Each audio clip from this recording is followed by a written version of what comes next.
బంధువులారా, ఈరోజు 7వ రోజు 7వ అధ్యాయం మనము పారాయణం చేశాం. మరి అనగా అనగా రాగం, తినగా తినగా రోగం అని చెప్పారు. ఇంకా అనగననగా రాగం అతిశయిల్లుచునుండు, తినగ తినగ వేము తీయను, సాధనమున పనులు సమకూరు ధరలు. కాబట్టి ఇష్టము లేనిదైనా మనము అదే పనిగా సాధన చేస్తూ ఉంటే, అభ్యాసం చేస్తూ ఉంటే ఇష్టం అనేది ఏర్పడుతుంది. అది వస్తువు కావచ్చు, వ్యక్తి కావచ్చు, ప్రదేశం కావచ్చు, ఏదైనా కావచ్చు. ఇష్టాలు మరి మనిషి ప్రయత్నం చేసి మార్చుకోవచ్చు, అలాగే వదిలించుకోవచ్చు.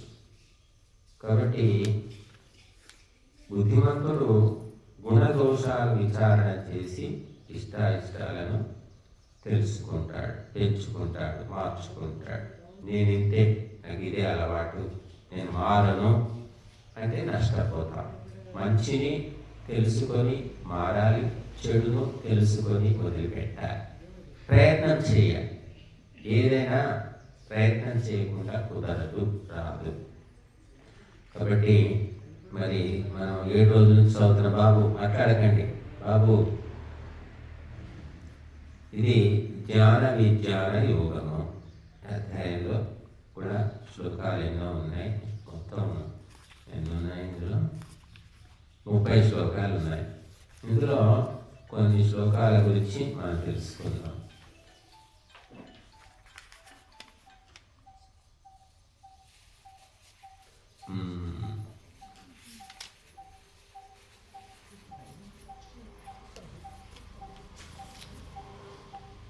మనుష్యాణాం సహస్రేషు కశ్చిద్ యతతి సిద్ధయే, యతతామపి సిద్ధానాం కశ్చిన్ మాం వేతి తత్వతః. ఇది 3వ శ్లోకం. అలాగే 19వ శ్లోకం కూడా బహూనాం జన్మనామంతే జ్ఞానవాన్ మాం ప్రపద్యతే, వాసుదేవ సర్వమితి సమహాత్మా సుదుర్లభః. రెండింటికి సంబంధం ఉంది. వేల కొద్ది లక్షల మంది, కోట్ల మంది మనుషులు ఉన్నారు ఈ లోకంలో. మరి 700 కోట్లు జనాభా అంటున్నారు. 700 ఉన్నారా, 800 ఉన్నారు ఇప్పుడు ప్రపంచ జనాభా. అందులో భారతదేశంలో 150 కోట్ల మంది ఉన్నారు అంటున్నారు. 40, 50. సరే, ఇంతమంది జనాలు భూమాత మోస్తుంది. మరి ఇంతమంది మనుషుల్లో భగవంతుడి గురించి, ధర్మం గురించి, మోక్షం గురించి ఆలోచించే వాళ్ళు ఎంతమంది అంటే శ్లోకం చెప్తుంది మనం కశ్చిత్ యతతి సిద్ధయే. ఇక్కడ తెలుసుకునేవాడు ఎవడో ఒకడు, కోటికొకడు. ఈ ధర్మం ఏంటో, దైవం ఏంటో తెలుసుకోవాలని అనుకునేవాడు. అందులో తెలుసుకొని ప్రయత్నం చేసేవాడు ఇంకా తక్కువ. తెలుసుకోవడమే కష్టం, నాలెడ్జ్, జ్ఞానం రావడమే కష్టం. ఇక ప్రయత్నం, తెలుసుకుని దానికోసం ప్రయత్నం చేయాలి. అది ఎవరో ఇక కోటికొకరైతే ఆ ఒకరు 10 మందిలో, 100 మందిలో ఎవరో ఒకడు, తెలుసుకున్న వాళ్ళలో ఒకడు ప్రయత్నం చేస్తాడు. యతతామపి సిద్ధానా. ఈ విధంగా ప్రయత్నం చేసేవాళ్ళు 700 కోట్ల మందిలో 70 మంది అనుకుందాం. 70 కోట్లకు ఒకడు దొరుకుతాడు. ఆ 70 మందిలో మరి ఎవరు పొందుతారు భగవంతుని అంటే కశ్చిన్ మాం వేతి తత్వతః. ఈ 70 మంది ప్రయత్నం చేస్తే ఒక్కడికి మాత్రమే మోక్షము సిద్ధిస్తుంది. భగవంతుని గురించి స్పష్టంగా ఒక్కడు మాత్రమే తెలుసుకొని పొందుతాడు అని ఈ శ్లోకం చెప్తుంది. అంటే తినేవాళ్ళు, తాగేవాళ్ళు, తిరిగేవాళ్ళు, రకరకాల మనుషులు ఉన్నారు, మనకు కనబడతారు. ధార్మికము అనగానే కట్, చాలా మంది దూరం అయిపోతారు. ధార్మికంలో కూడా ఆడంబరం ఉండాలి, అట్టహాసం ఉండాలి, ఆర్భాటం ఉండాలి, మేకప్లు ఉండాలి. అక్కడ మరి రకరకాలైనటువంటి ఆకర్షణలు ఉంటే అందులోకి జనం వస్తారు. మీరంతా అయ్యప్ప పూజ చూస్తుంటారు. అయ్యప్ప పడి పూజ చేస్తారు కదా, ఎంత ఆడంబరం, అట్టహాసము, అన్ని పూలదండలు, సందంతా మైకు మారుమోగుతూ ఉంటుంది, సౌండ్ బాక్సులు పెడతారు. మళ్ళీ అవి అక్కడంతా కూడా చాలా పువ్వులు, పండ్లు, ఆకులు, దీపాలు, చాలా అట్టహాసం ఉంటుంది అక్కడ. మీకు పోరాడు జనం ఉంటారు అక్కడ. ఇక్కడ మన దగ్గర ఏమీ అట్టహాసం ఏం లేదండి. ఇక్కడ యజ్ఞం దగ్గర అట్టహాసం ఉండదు. అన్నీ అక్కడ సమర్పించుకొని చేతులు దులిపేసుకొని దండం పెట్టుకొని పోవాల్సిందే. ఇక్కడ మూట విప్పాలి. ఇక్కడ మూట కట్టుకునేది కనబడదు, కానీ ధర్మము పుణ్యం అనే మూట కట్టుకుంటున్నాం. అది ఎవరికి చూపించలేము, మనం మన చేతులతో కట్టుకోలేము. భగవంతుడే కట్టి నీ నెత్తి మీద పెట్టి పంపిస్తాడు, కానీ నెత్తి మీద పుణ్యం అనే మూట మోస్తున్నామని మనకు కూడా తెలియదు. అంటే ఇక్కడ వచ్చి ముళ్ళ విప్పాలి, అక్కడ స్వాహ ఇదం నమమా, ఇది నాది కాదు, ఇది నాది కాదు అని చెప్పుకొని ఎవరిదో వాళ్ళకే ఇస్తున్నది, మనది కాదు. రైలు ఎక్కుతాం, బస్సు ఎక్కుతాం, విమానం ఎక్కుతాం, టికెట్ తీసుకుంటాం, అన్నీ మనమే. కానీ ఎంతవరకు రైల్లో ఉన్నంత వరకే, బస్సులో ఉన్న తర్వాత దిగిపోవాల్సిందే, చేతులు దులిపేసుకొని టికెట్ కూడా పారేసుకోవాల్సిందే తప్ప సీటు తీసుకోపోతాను, లేదా కప్పుకోవడానికి దుప్పటి ఇస్తాడు రైల్లో, దుప్పటి తీసుకుపోతాను, ఇంకేదో తీసుకుపోతానంటే కుదరదు. అలాగా ప్రయాణికుడివి, నువ్వు కేవలం ఎక్కి వాడుకో, అంతవరకే నీ పని. కాబట్టి ఇక్కడ యజ్ఞం కూడా అంతే. భగవంతుడు యజ్ఞం ఎందుకు ఇచ్చాడు, ఎందుకు చేయమంటున్నాడంటే నీలో త్యాగ బుద్ధి పెంచుకోవడానికి, నీలో లోభ బుద్ధి తగ్గిపోవడానికి, నీలో పిసినారితనం నశించిపోవడానికి, నీలో దివ్యమైన లక్షణాలు రావడానికి అన్నమాట. ఒకరికి మనం ఇస్తున్నామంటే వాడు బతుకుతాడో, ఇచ్చింది తీసుకొని చెడిపోతాడో మనకు తెలియదు. కానీ ఇవ్వడం ద్వారా ఇస్తూ నీ లోపల దాన గుణం అనేది వస్తుంది. వంట చేస్తుంటే చెడిపోతుండొచ్చు, అనేక సార్లు కొత్తలో చెడిపోతుంది, తర్వాత కుదురుతుంది, కుదిరాక కూడా ఒక్కొక్కసారి మనం ఏదో పనులు పడి మర్చిపోతాం, వాడిపోతుంది. ఏదేమైనా సరే వంట అయితే వస్తుంది కదా, వంట నేర్చుకున్న తర్వాత చెడిపోదు కదా. అలాగా యజ్ఞంలో సమర్పించడం ద్వారా మన లోపల స్వాహ స్వాహ 100 సార్లు, 1000 సార్లు, 1,00,000 సార్లు, 1,00,00,000 సార్లు నువ్వు స్వాహాన్ని సమర్పించావు, అయిపోయింది. నువ్వు కూడా అగ్ని స్వరూపమైపోయావు, నువ్వు కూడా దేవతగా మారిపోయావు. కాబట్టి సమర్పించడం ఎందుకోసము అంటే భగవంతునికి లేక కాదు, ఈ సృష్టి మన సమర్పించకుంటే నడవకుండా ఆగేది కాదు. కానీ మన లోపల త్యాగ భావన, దాన భావన రావాలి. మనకు నేర్చుకోవడానికి ఒక పాఠం అన్నమాట. ఏదో యజ్ఞం చేసి మనం భగవంతుని ఉద్ధరిస్తున్నామని కాదు, మనల్ని మనం ఉద్ధరించుకోవడానికే. కాబట్టి అది మరి అందుకోసమే ఎవడో ఒక్కడు మాత్రమే తెలుసుకోగలుగుతాడు అంటున్నారు. వాడు 700 కోట్ల మంది మనుషులను ఈ భూమాత మోస్తూ ఉంది. మరి ఆ పరమపిత పరమాత్మను పొందేవాడెవడు అంటే ఎవడో ఒకడు, వాడెవడో మనకు తెలియదు.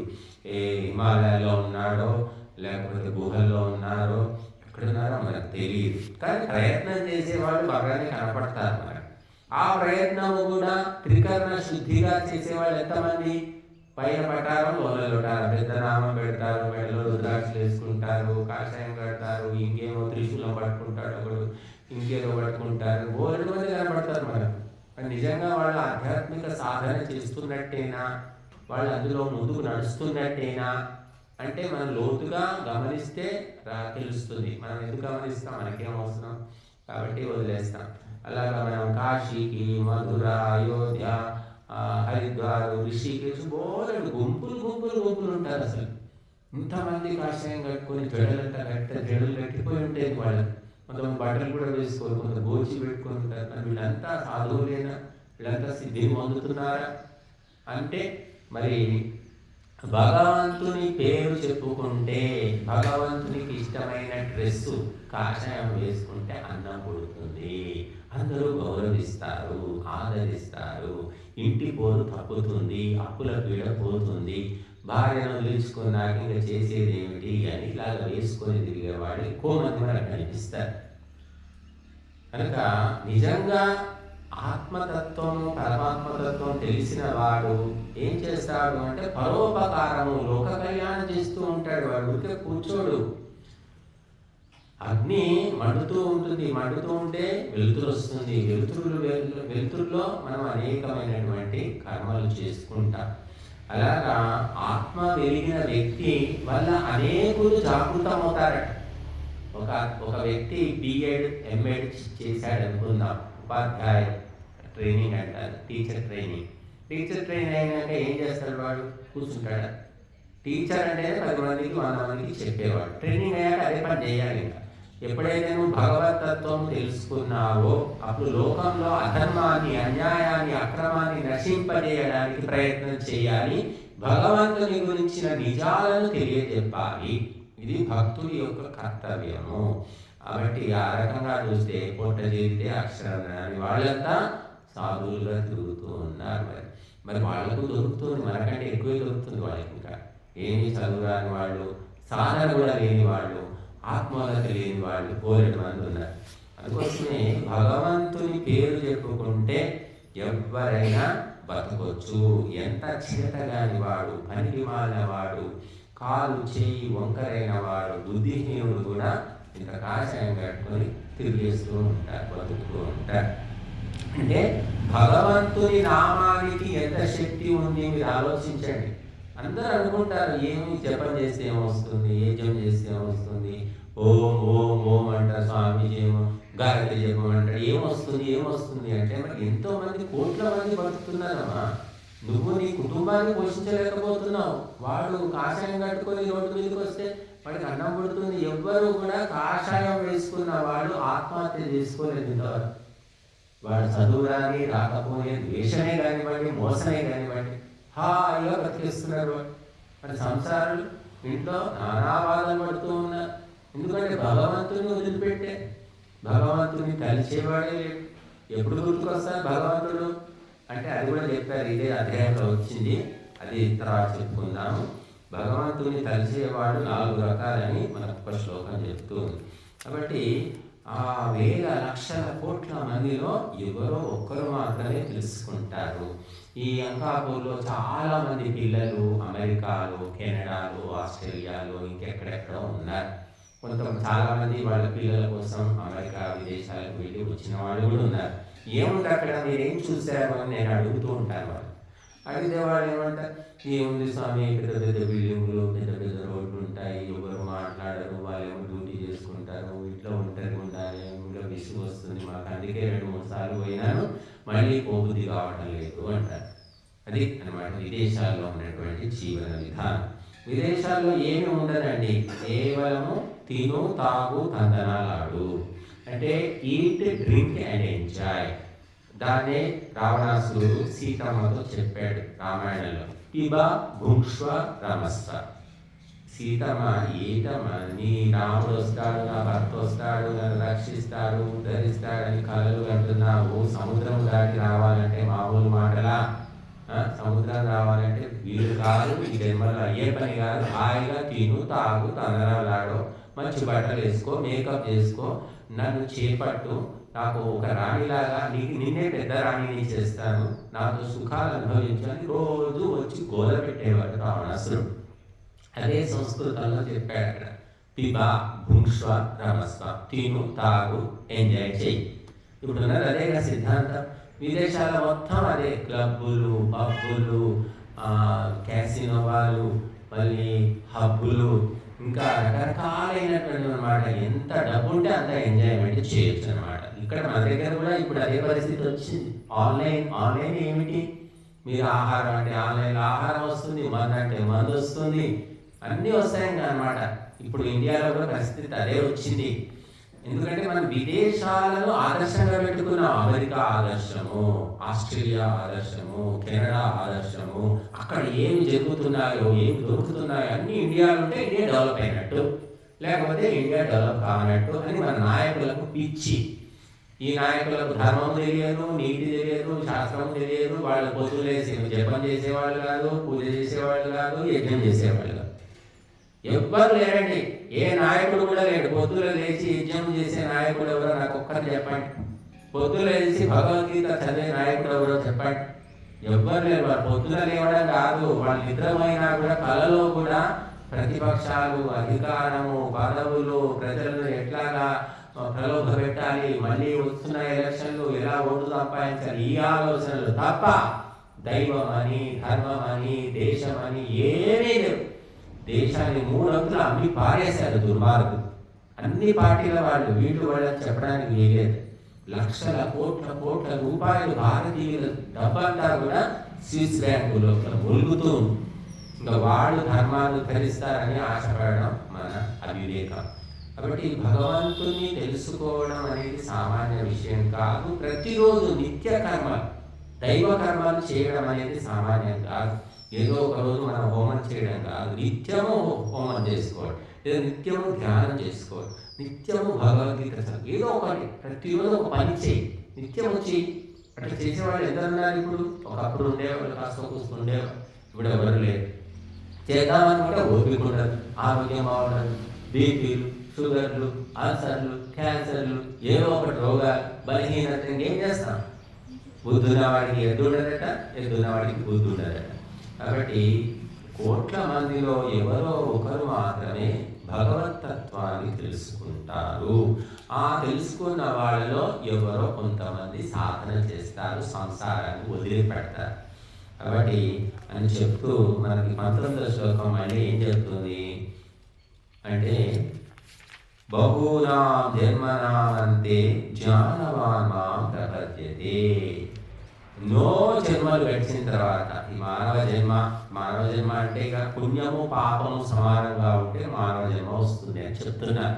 ఇంకా పుణ్యం అధికంగా ఉంటే ఉత్తములుగా పుడతారు, ఇంకా పుణ్యం కొంచెం తక్కువ ఉంటే మధ్యములుగా పుడతారు, ఇంకా తక్కువ ఉంటే అధమ మానవులుగా జన్మిస్తారు. కాబట్టి పూర్తి పాపాత్ములకు మానవ జన్మ రాదు, పూర్తి పుణ్యాత్ములకు కూడా మానవ జన్మ రాదు. వాళ్ళు దేవతలుగా, యోగులుగా, సిద్ధులుగా వాళ్ళు ఉంటారు. కాబట్టి సగం పాపం సగం పుణ్యం ఉంటే మానవ జన్మ వస్తుంది. అందులో కూడా మళ్ళీ ఉత్తములు, మధ్యములు, అధములు అని చెప్పారు. కాబట్టి ఎన్నో జన్మలు పుట్టి చచ్చి ఆ చివరికి ఆ పరమాత్మను మనం పొందుతామట. సాధన చేస్తే అది పుట్టి చావడం ఎలాగో జరిగేదే. కానీ ఈ మధ్య లోపల మనం ఏం చేస్తున్నాం అంటే 24 గంటలు వండుకుందాం, ఊడ్చుకుందాం, దాచుకుందాం, కట్టుకుందాం, ఈ ఆలోచనలే తప్ప ఈ చావు పుట్టుక నడుమ నువ్వు భగవతత్వాన్ని గురించి ఏమన్నా ఆలోచిస్తేనేమో ఉత్తమ జన్మలు వస్తాయి. ఏమీ లేదు, పశువు, జంతువు, మృగము, పక్షి, క్రిమి, కీటకం లాగా ఎప్పుడు తిండి గోల. తిండి గురించి మనం ఎంత ఆలోచిస్తున్నామో అంత తినలేకపోతున్నాం. చూడండి, ఆరోగ్యాలు జీర్ణశక్తి లేదు. ఒకప్పుడు ఒక్కొక్కరు అర కేజీ తినేవాళ్ళు, కేజీ తినేవాళ్ళు కూడా ఉన్నారు. ఎందుకంటే అలా కష్టం చేసేవాడు, గొడ్డులాగా కాయ కష్టం చేసేవాడు. ఇప్పుడు కష్టం పోయింది, రుచులు కావాలి. కష్టపడేటప్పుడు రుచులు ఏమి లేదు. అందరూ ఇక్కడ పొలంలో పోయి పని చేసుకున్న వాళ్ళే ఉన్నారు. 75 ఏళ్ళకి వచ్చారు. అప్పుడు ఏం రుచులు తిన్నారమ్మా మీరు? అన్నము, అది కూడా చద్దన్నం. అది బట్టలో ఒక గుడ్డ ముక్కలో కట్టుకొని తీసుకొని పోయేవాడు. ఇంత మిరపకాయ పచ్చడో లేదంటే మిరపకాయ, ఎండుమిరపకాయ, పచ్చిమిరపకాయలు పెట్టుకొని 4 ఉల్లిగడ్డలు పెట్టుకొని వెళ్ళేవారు. చాలా అసలు రుచుల గురించి ఆలోచించడానికి టైం ఎక్కడిది, అలా ఉండేవాడు. ఇప్పుడు రుచులు కొత్త రుచులు కావాలి. తమిళనాడులో ఏం తింటారు, కేరళలో ఏం తింటారు, బెంగాలీ వాళ్ళు ఏం తింటారు, అక్కడ ఇటలీ వాళ్ళు ఏం తింటారు అని వెతుకుతూ ఉన్నారు యూట్యూబ్లో. జీవితం అంతా సరిపోతుంది దానికి. అవి చూడడము, వీలైతే ప్రయత్నం చేయడము, మళ్ళీ లేకపోతే ఆన్లైన్లో దొరికిందంటే స్విగ్గీ, జొమాటోలో తెప్పించుకోవడం. కాబట్టి మన జీవితం అంతా చావు బతుకు మధ్య ఏదో ఇక వండుకున్నాం, తిన్నాం, సరిపోయించాలి అని లేదు. ఇప్పుడు అందులో రుచులు కావాలి.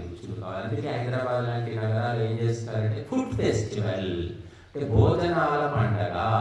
మీరు 100, 500 రూపాయలు, 1000 రూపాయలు ఇస్తే రకరకాల భోజనాలు, 20 రకాలు, 30 రకాలు, 50 రకాలు ఇస్తారు. మీరు తిన్నంత తిని సావాలి అక్కడే. అంత భోజనాలు పెట్టాలన్నమాట. 1000 రూపాయలు ఇస్తే రకరకాల భోజనాలు. ఇటువంటి పండుగలు జరుగుతున్నాయమ్మా హైదరాబాద్లో. అంటే పొట్ట కోసం మనిషి ఎంత దిగజారిపోయాడో చూడండి. ఇంకా ఆ పొట్టలు ఏమిటిది, ఆహారం ఏమిటి అంటే 4 మీద వేసుకుంటాం, 4 సార్లు నవ్వుతాం, తర్వాత ఏమవుతుంది, కడుపులోకి పోవలసిందే. 4 సార్లు నవ్విగడానికి ఈ 4 రుచి చూస్తుంది. దానికోసం అన్నమాట ఈ తిప్పలన్నీ కూడా. కళ్ళు మూసుకొని గుడుక్కున మింగితే సరిపోతుంది. కానీ వాడు నమిలి అహో టేస్ట్గా ఉంది, చాలా టేస్ట్ ఉంది, ఇంకా కావాలి ఇంకా కావాలి. ఆ రకంగా మనిషి జీవితం అంతా భోజనం కోసమే సరిపోతుంది అంతే. ఇక దేవుడు లేదు. ఒకప్పుడు ఏం చేసేవాళ్ళు, కనీసం ఆ భోజనం ఎలా తిండి తినడం తప్పదు. కాబట్టి ఆ తినేటప్పుడు ఓం అన్నపూర్ణే సదా పూర్ణే శంకర ప్రాణవల్లభే జ్ఞాన వైరాగ్య సిద్ధర్థం భిక్షాదేహి పార్వతి అని ఒక శ్లోకం చదువుకున్నాం. అన్నపతే అనస్యనో దేహి అనయోస్యాతిష్ణ ప్రప్రదానో దేహి ఓ శ్లోకం ఏదో చదువుకునేవాడు. భగవంతుడా, మా అదృష్టము మా భాగ్యము, ఏదో ఇంత అన్నం ఇచ్చావు నాకు, నీ పుణ్యాన్ని నాకు అన్నం దొరికింది అని భగవంతుని కృతజ్ఞతలు చెప్పేవాడు. ఇప్పుడు భగవంతుడు ఎవడు, భగవంతుడు ఎక్కడున్నాడు, వాడు ఇవ్వడానికి. నేను కష్టపడ్డాను, నేను చెమటొచ్చాను, నేను వాడికి నా మోసం చేశాను, నా వల్ల వచ్చింది డబ్బులు, నా వల్ల వచ్చింది భోజనం అనుకుంటున్నాను. అహంకారం అనేది పెరిగిపోయింది. కాబట్టి అన్నం అనేది విషమైపోతుంది, అమృతం కావడం లేదు. అహంకారంతో ఎవరైతే తింటారో ఈ అన్నము నేనే సంపాదించానని అనుకోవడం భ్రమ. నువ్వు సంపాదిస్తున్నావు కోట్లు కోట్లు, నువ్వు అనుభవిస్తావా? గ్యారంటీ ఉందా? ఎవరు చెప్పలేదు. ఎంతవరకు తింటాము, ఎంతవరకు తాగుతాము అనేది ఎవరికీ తెలియదు. లేక చూస్తూనే హాస్పిటల్లో పడతారు, ఎమర్జెన్సీ వార్డులో ఉంటాడు, ఆ లోపలికి పోవద్దు, లోపల బయటికి రావద్దు, అక్కడ కాపలా ఉంటారు. సొంత కొడుకు సొంత కూతురు లోపలికి రావడానికి వీల్లేదు, ఎవడో పర్మిషన్ ఇవ్వాలి. అటువంటి పరిస్థితి వస్తుంది. ఇప్పుడు నీ కోట్లు కోట్లు సంపాదించిందే నువ్వు అనుభవించలేవు, కానీ నీ పిచ్చి భ్రమలో ఉంటావు. ఊరికే జమ చేయడం. నా కొడుకు నా కూతురు, నా కొడుకు కూతురు. వాళ్ళు వెంట్రుకంతా చీమంతా ఆకంత విలువబడి అయినప్పటికీ ఆపత్రయమన్నమాట, దాన్ని మోహం అంటారు.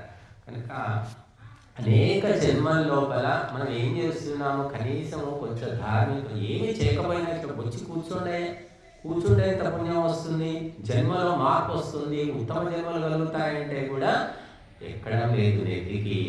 కొంతమంది పిల్లలు ఉంటారు, స్కూల్కు పోతారు, చదవరు, కానీ స్కూల్కు రెగ్యులర్గా పోతారు, వెనక బెంచ్లో పడుకుంటారు, ఫెయిల్ అయిపోతూ ఉంటారు, అయినా కూడా వాడు రెగ్యులర్గా స్కూల్కి వస్తున్నాడని కూడా పాస్ చేస్తారు. అలా కనీసం వచ్చి కూర్చోండమ్మా, భోజనం ఇక్కడ ఉండనే ఉంది, తినండి. ఇంట్లో వంట చేసుకోవాలంటే ఎంత టైం పడుతుంది ఆలోచించండి. 3 గంటలు పడుతుందండి ఇంట్లో వంట చేసుకోవడానికి, లేదా 2 గంటలు. ఆ 2 గంటల సమయం ఇక్కడ ఇవ్వండి. అక్కడ వంట ఎలా చేస్తున్నారు కదా, 50 మందికి చేస్తున్నారు, 100 మందికి చేస్తారు, 1000 మందికి కూడా చేస్తారు.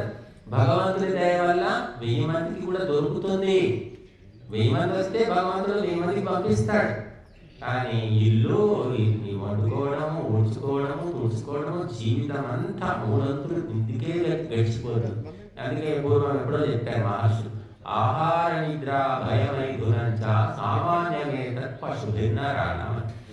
ఆహారము, తినడము, వండుకోవడం, సర్దుకోవడము, దీనికి నిద్రపోవడానికేమో ఎలాగో 7-8 గంటలు సరిపోతుంది. భయపడము, మనకంటే బలంగా ఉన్న వాళ్ళని చూసి, లేకపోతే భవిష్యత్తు గురించి రకరకాల భయాలు, వీటితోటి మైథునము అంటే సంతానోత్పత్తి, పిల్లల్ని కనడము, వాటి మీద మమకారం, వీటితోటి మనిషి జీవితం అంతా గడిచిపోతుంది. పశువులకు మనకు ఈ విషయాల్లో తేడా ఏమీ లేదు. ఇంకా పశువులు నయమేమో అనిపిస్తుంది నాకు ఒక్కొక్కసారి. వాటికి గిన్నెలు లేవు, పొయ్యి లేదు, వండుకునేది లేదు, మసాలాలు లేదు. వాటి జీవితం ఇలా వండుకునేడానికే మనకు 3 పూటలకు వండుకోవడానికి కనీసం 4-5 గంటలు అయితే పడుతుంది కదా. ఎన్ని యంత్రాలు వచ్చినాయి, గ్యాస్ స్టవ్లు వచ్చాయి, కుక్కర్లు వచ్చాయి, మిక్సీలు, ఎన్ని వచ్చినా కూడా టైం అయితే పడుతుంది శుభ్రం చేసుకోవడానికి, వండుకోవడానికి. మరి పశువులకు అటువంటి బాధ లేదు. అని మన ఈ రుచికరమైన భోజనాన్ని మనం చేసిన గొప్పగా ఘనకార్యమే ఉంది. ఏం పని చేస్తున్నాం మనం అంటే ఏమీ లేదు. కాబట్టి ఎవరో ఒకరు అనేక జన్మలు గడిచిన తర్వాత, అంటే ప్రతి జన్మలో కొంత సాధన చేసుకుంటూ వాడు చివరికి పరమాత్మను పొందుతాడు అంటున్నారు. కనుక మన ఊరికే పుట్టడం, చావడం, వండుకోవడం, తినడంతో మళ్ళీ ఉత్తమ జన్మలు రావండి. ఈ మానవ జన్మలో కొంత సమయమైన ధర్మం కోసము కేటాయిస్తే అప్పుడు ఉత్తమ జన్మలు వస్తాయి. తప్ప పుట్టామండి, తిన్నాను, నేను ఎవరికి మోసం చేయలేదు, ఎవరిని ముంచలేదు, వండుకున్నాను, తిన్నాను, దాచిపెట్టుకున్నాను అంటే ఉత్తమ జన్మలు రావండి. నీ కడుపు నువ్వు తిన్నది, నీ కుటుంబాన్ని కాపాడింది, అది లెక్కలోకి రాదని. అది తప్పనిసరి మన కర్తవ్యము, డ్యూటీ అంటారు. కుటుంబాన్ని చూసుకోవడం డ్యూటీ, అది పరోపకారం కాదు, పుణ్యం కిందికి రాదు. పుణ్యం అంటే ఏమిటి అంటే మనకు సంబంధం లేని వ్యక్తులు, రక్త సంబంధం కానీ ఏ రకమైన సంబంధం లేని వ్యక్తులకు, వ్యవస్థకు సహాయం చేయడము, దానం చేయడము, సేవ చేయడం. వాళ్ళకు మనకి ఏ సంబంధం లేదనమాట. రక్త సంబంధం లేదు, పరిచయం లేదు, ఏమీ లేదు. ఇక్కడ యజ్ఞానికి సహాయం చేస్తున్నామా? యజ్ఞం ఎవరి కోసం? ఏ ఇంటి కోసం? ఏ కులం కోసం? ఏ ప్రాంతం కోసం? అంటే అందరి కోసము, సమస్త ప్రాణుల కోసం. కాబట్టి ఇది శ్రేష్ఠ కర్మ అయిపోయింది. ఎవరైతే శ్రేష్టమైన కర్మకు సహాయం చేస్తారో వాళ్ళు కూడా శ్రేష్ఠులు అవుతారు. ఒకటే గుర్తుపెట్టుకోరు. నీచమైన కర్మకు సహాయం చేసేవాడు సహజంగా నీచుడే అవుతాడు. ఉగ్రవాదులు ఉంటారు. ఆ ఉగ్రవాదికి మీరు కిరాయి ఇచ్చాడు అనుకోండి, వాడు తెలియదు, నీకు ఉగ్రవాదం తెలియదు. తెలిసి చేసినా తెలియక చేసినా వాడు పట్టుబడ్డప్పుడు పోలీసులు నేను కూడా పట్టుకుపోతారు. కిరాయికి ఎందుకు ఇచ్చావు, వాడికి ఏమి కనుక్కోకుండా ఎలా ఇచ్చావు, ఎప్పటి నుంచి తెలుసు, వాడు ఏం చేస్తుండేవాడు, నాకు ఏం తెలియదయ్యా, నేను పైన ఉంటా, వాడు కింద ఉంటాడు, కిరాయి అడిగినా ఇచ్చేసాము, మరి 6 నెలలు ఉంటే నువ్వు గమనించలేదా, చూడలేదా అని సతాయిస్తూ ఉంటారు. కాబట్టి నీచ కర్మకు సహాయం చేసేవాడు తెలిసి కానీ తెలియక కానీ నీచుడే అవుతాడు. ఉత్తమ కర్మకు సహాయం చేసేవాడు ఉత్తముడే అవుతాడు అని శాస్త్రాలు చెప్తూ ఉన్నాయి. కాబట్టి అందుకోసమే ప్రత్యక్షంగా కానీ పరోక్షంగా కానీ ఎప్పుడూ కూడా నీచ సాంగత్యం చేయకూడదు, దుష్టుల సాంగత్యం చేయకూడదని పదే పదే పదే పదే చెప్పారు శాస్త్రకారులు. ఎందుకంటే దానివల్ల మన జన్మ అనేది దోషభూయిష్టమైపోతుంది. ఇంకా వాసుదేవ సర్వమితి సమాత్మ దుర్లభ. దేవుడే దిక్కు, నాకు మొట్టమొదలు ప్రాధాన్యము భగవంతుడే, మిగిలిన వాళ్ళంతా తర్వాత అని ఎవరైతే అనుకుంటాడో అటువంటి మహాత్ముడు చాలా కష్టంగా దొరుకుతాడట భగవంతుడు. కాబట్టి భగవంతుడే ప్రధానము, నాకు ధర్మమే ప్రధానము అనుకునేవాడు చాలా కష్టం. అటువంటి వ్యక్తులు సుదుర్లభ అంటున్నాడు. అంటే అత్యంత కష్టంగా ఎక్కడో చిక్కుతాడనమాట. మిగతా ఎవరు చూసినా కూడా భార్య, పిల్లలు, బంధువులు, అల్లుడు, కూతురు, ఇలా బంధుత్వాలు వీటిలోనే నలిగిపోతూ ఉంటారు. వీళ్ళంతా వాడుకొని వదిలేస్తారు అని ఎవరు తెలుసుకోలేరు.